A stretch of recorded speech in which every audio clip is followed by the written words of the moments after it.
Rap music originated in the 80s as a musical style that portrayed the harsh reality that African American teens, especially poor lower class, living in the ghettos all over the US, provoked by brutal injustices, prejudice, etc. It is most popular by its harsh lyrical themes, brutally honest depictions of inner city youth's lifestyles, and depictions of drugs, violence, rape, gang violence, and social, economical, and political issues. However, rap music is much more complex. Through the utilization of sociological imagination, it can be seen that rap music actually glorifies deviant behavior and has had a mostly negative influence on society.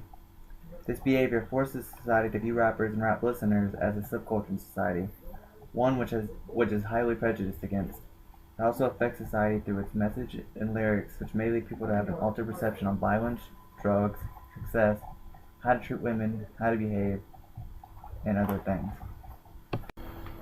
Deviance can be seen in the themes portrayed through song lyrics and the many taboo things that they sing about, like violence, sex, drugs, misogynistic attitudes, all contribute to society's negative view of rap music.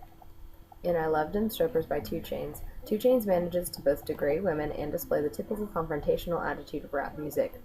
In Hold Me Back by Rick Ross, the entirety of the song is about how Rick Ross was overwhelmed by his low socioeconomic standing until he returned to selling drugs. Lil Wayne's Blunt Blowing is about, obviously, drug use and contains confrontational and violent lyrics. Rap music not only portrays deviant behavior but has been shown through studies to influence youth to employ deviant behavior. In a study of 20 teenagers who didn't like spicy food, they were exposed to rap music. 10 listened to extremely violent rap music, and the other 10 listened to regular rap music. They were then asked how much hot sauce they would put on a person's plate without them knowing it, and the ones who listened to the violent rap music would put 4 times as much compared to the others. Rap music also tends to promote deviant behavior directly and indirectly, as portrayed by how perceptions of aspects like violence and crime are altered to people being more accepting of performing violent actions using crime to fulfill their materialistic needs. Many rappers have been arrested for things like murder, sexual assault, and drug use. Their behavior is clearly deviant, and it also leads to those who listen to them and are influenced by them to view their behavior and its ramifications as okay. They could even go so far as doing the same as them, since it's become more acceptable in their eyes. While it has been shown that rap music affects a society, reflection theory states that media, in this case rap music, is a projection of the structure and relationship in a society. Many rappers use the excuse that their lyrics are just about the real-life problems they faced, and that if people don't like it, they should do something to fix the community. Many rappers actually become successful by making it out of where they come from and escaping the circumstances of their youth. This then becomes an inspiration to others that they can do the same. For example, in the beginning of the song Hold Me Back, Rick Ross raps about not having any food for his kids, about his rent being overdue, and how others are selling drugs while he tries to keep the lights on in his house. These types of situations are very common in these areas. Overall, the people that make up the rap subculture are generally stereotyped as being either teens or young adults, of African American or some other minority heritage, and tend to wear baggy pants, oversized shirts, and gaudy jewelry. They use mostly slang and other forms of informal speech, and tend to live in poor inner city communities where the code of the street thrives. Because of this, they also tend to have a distrust for police and other officials. The code of the street is a set of informal rules that govern the streets that most of the rap subculture lives. This code is forced on the youth at an extremely young age and almost glorifies many deviant acts, such as violence and misogyny. It also emphasizes taboo activities like sex, crime, and drugs at a very early age. Most of these acts are committed so a person can gain respect from their peers and increase their own self-image.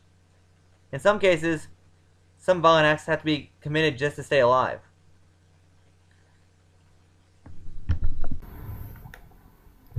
Yet, no matter how much inspiration rappers evoke or how much success they achieve, rap music and those that associate with it receive prejudice from society. People are prejudiced against those that glorify rape, gang violence, etc., which some rappers tend to do and talk about as if it's not a big deal. Because what they're talking about is so out of the norm, connected to their subculture, and portrayed in an almost hostile way, people view rap apprehensively. Musicians fail to realize that things portrayed in their songs can be viewed as illegal, harmful, offensive, or easily misunderstood. It creates a volatile and hostile atmosphere between those that oppose rap and those that promote it. The rap phenomenon is a barricade against moving forward from the prejudice from the past and escaping the white oppression, even if that's what they're trying to accomplish or make awareness of with their songs. Their word glorifies vengeance and numbs society to their hardships. Society sanctions them and thinks that they're exaggerating, so nothing changes. Also, they don't realize that through their lyrics and their message that they portray, it might be misunderstood and may perpetuate the prejudice. Even if the central issue of their songs is prejudice, it indirectly promotes it, which then again connects back to the reflection theory. Rappers perpetuate the stereotype that the people who listen, make, or identify with rap music, and the minorities that it usually talks about, are violent, in a gang, armed, unintelligent, below the other classes, against or above the law. Ultimately, they give themselves, their subculture, other rappers, people who listen and identify with their music, a bad reputation, and therefore continue to bolster society's animosity towards them. Due to rap music's deviant nature and the deviant topics covered in rap songs, society then partitions those that listen to rap into their own subculture that mainstream society is prejudiced against.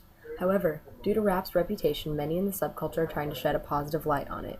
Master P is currently working on a non-violence campaign to attempt to get gangster rappers to refrain from extremely violent lyrics, and all rappers under Master P's label have to tone down the violence.